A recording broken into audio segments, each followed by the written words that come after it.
আসসালামু আলাইকুম।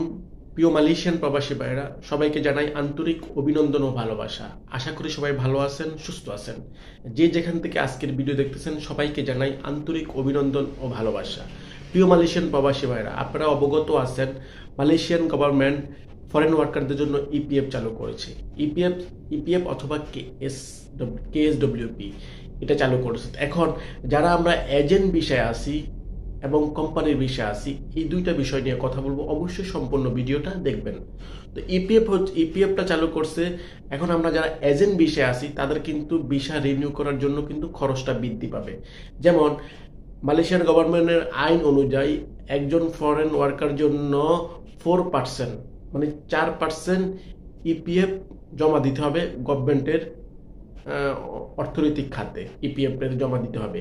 এখন সেখানে আপনি যদি এজেন্ট বিষয়ে মালয়েশিয়াতে বসবাস করে থাকেন, অবস্থান করে থাকেন, তাহলে কিন্তু আপনাকে 4%ই সম্পূর্ণ পে করতে হবে। আর যারা কোম্পানির বিষয়ে কোম্পানিতে কাজ করে, যে কোম্পানির পাসপোর্ট, যে কোম্পানির বিষয় ওই কোম্পানিতে কাজ করতেছে, সেখানে তার কোম্পানি 2% পে করবে আর তার শ্রমিক 2% পে করবে। তাহলে ওদের জন্য 2%। আর আমরা যারা আছি এজেন্ট বিষয় তাদের জন্য কিন্তু সম্পূর্ণ 4%।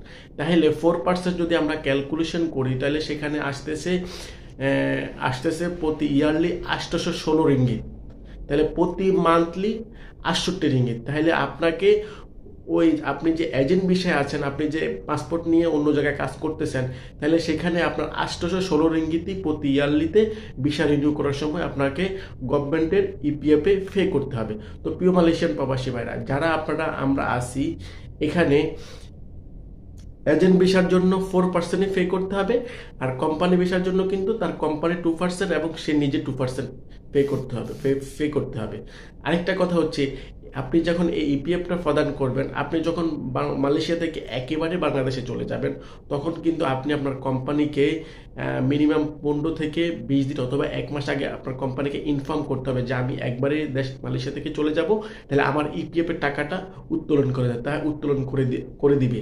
আপনি যখন আপনার কোম্পানিকে অবগত করবেন, ইনফরমেশন দিবেন, তখন আপনার কোম্পানি মিনিমাম 1 মাস সময় দিবেন আপনার কোম্পানিকে, তখন আপনার কোম্পানি আপনাকে এটা আপনার এই ইপিএফ এর টাকা সম্পূর্ণভাবে আপনাকে তুলে দিবে।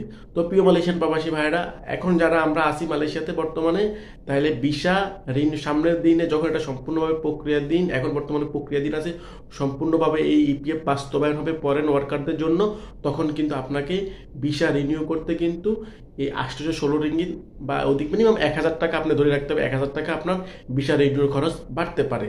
এখন যদি আপনি 4000 টাকা বা 4200 টাকা বা 4500 টাকা দিয়ে করেন, তাহলে আপনাকে সেখানেও 5500 টাকা দিতে হবে। যদি আপনি 4200 টাকা দিয়ে করেন, তাহলে আপনাকে 5200 টাকা দিতে হবে। মানে যে যত টাকা দিয়ে ভিসা রিনিউ করেন, তার থেকে 1000 টাকা অবাক আপনার ধরে রাখতে হবে ইপিএফ এর জন্য। তো প্রিয় মালয়েশিয়ান প্রবাসী ভাইরা, আশা করি সবাই কথাটা বুঝতে পারছেন আপনাদেরকে কি বুঝাতে চাচ্ছি।